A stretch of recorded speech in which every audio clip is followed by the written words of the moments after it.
దేవునికి స్తోత్రం. అందరికీ కూడా ప్రభువు నామం పేరిట వందనాలు. దేవుని సన్నిధిలో వాక్యాన్ని చదువుదాం. మత్తయి సువార్త 12వ అధ్యాయము 22వ వచనం.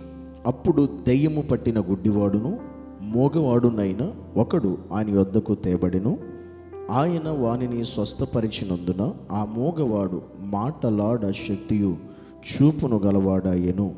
దేవుని వాక్యము సెలవిచ్చిన రీతిగా దెయ్యం పట్టిన ఒక వ్యక్తిని యేసు క్రీస్తు దగ్గరికి తీసుకుని వచ్చారు. ఆ వ్యక్తి దెయ్యం పట్టి మోగవాడుగా అతడు ఉన్నాడు. అతడి కంటి చూపు కూడా కనబడదు. మోగవాడు, మాట్లాడు, చూడ్డు. కానీ అతనికి దెయ్యము పట్టి పీడించబడుతున్న వ్యక్తిని యేసు క్రీస్తు యొద్దకు అతన్ని తీసుకుని వచ్చినప్పుడు దేవుడు అతన్ని ముట్టి స్వస్థపరిచి అతనికి విడుదల దేవుడు కలిగించాడు. అంటే ఆ వ్యక్తి ఎన్నో దినాల నుంచి ఆ దురాత్మ చేత పీడించబడుతున్నప్పుడు, సాతాను అపవాది చేత అతడు ఏడవబడుతున్నప్పుడు ఈ వ్యక్తికి ఎప్పుడు విడుదల కలిగింది, ఎప్పుడు స్వస్థత కలిగింది అంటే ఆ దెయ్యము పట్టిన వ్యక్తిని యేసు క్రీస్తు యొద్దకు తీసుకుని వచ్చినప్పుడు. అంటే ఆ వ్యక్తి జీవితంలో అద్భుతము జరగడానికి, స్వస్థత కలగడానికి, విడుదల రావడానికి మెయిన్ కారణం ఏంటి అంటే ఆ వ్యక్తిని యేసయ్య యొద్దకు తీసుకొచ్చారు.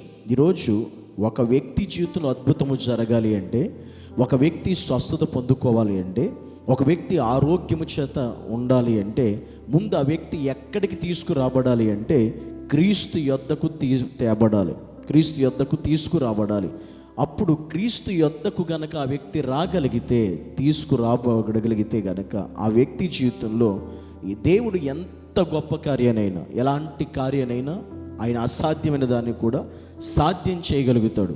ఎప్పుడు అంటే ఆ వ్యక్తి క్రీస్తు యొద్దకు తీసుకుని రాబడాలి. ఇది జరగాలి.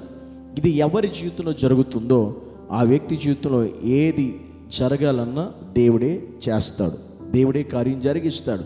కానీ నువ్వు క్రీస్తు యొద్దకు తీసుకురాబడకుండా నీ జీవితంలో ఏ కార్యం జరగదు. నీకు స్వస్థత కలిగే అవకాశం ఉండదు, విడుదల పొందుకునే అవకాశం ఉండదు, సాతాను బంధకాల నుంచి విడుదల పొందుకునే ఛాన్స్ ఉండదు. ఈ సాతాను చేత, దెయ్యపు చేష్టల చేత, దురాత్మ చేత పీడించబడేవారైనా, స్వస్థత కావాలనుకునేవారైనా, విడుదల కావాలనుకునేవారైనా, ఒక అసాధ్యమైన కార్యం మా జీవితంలో జరగాలి అనుకునేవారైనా, ఎన్నో దినాల నుంచి ఇది జరిగితే బాగుండు అనుకునే ఉద్దేశం కలిగిన వారైనా, నీ జీవితంలో ఆ కార్యం నువ్వు ఏదైతే అనుకుంటున్నావో ఆ కార్యం జరగాలి అనుకుంటే నీవు క్రీస్తు యొద్దకు రావాలి, క్రీస్తు యొద్దకు నువ్వు నడిపించబడాలి, క్రీస్తు యొద్దకు నువ్వు తీసుకురాబడాలి.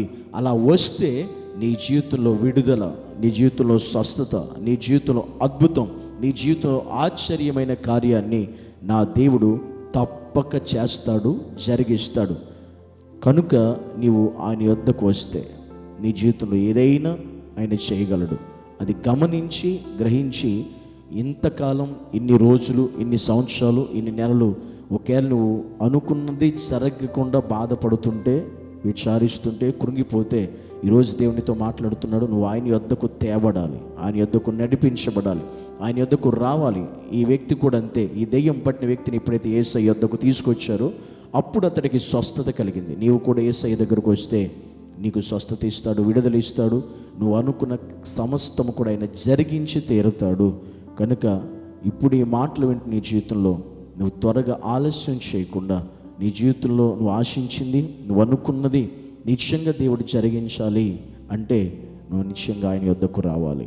ఆయన యొద్దకు రావడం నువ్వు సిద్ధపడితే నీ జీవితంలో ఆ కార్యం జరిగినట్టే. కళ్ళు మూసుకుందాం, ప్రార్థన చేద్దాం.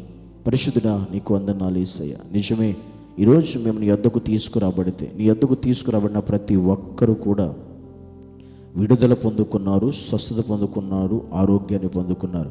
కనుక ప్రభువా, ఇంకెవరైతే వారి జీవితంలో ఏ కార్యం జరగాలని ఆశపడుతున్నారో వారు విడుదల, స్వస్థత పొందుకుండా నీ యొద్దకు నడిపించబడే స్థితిని, కార్యాన్ని నువ్వే జరిగించి సహాయం చేసి కృప చూపించమని యేసు క్రీస్తు నామమును బట్టి ప్రార్థించి అడిగి వేడుకున్నాము తండ్రి. ఆమేన్.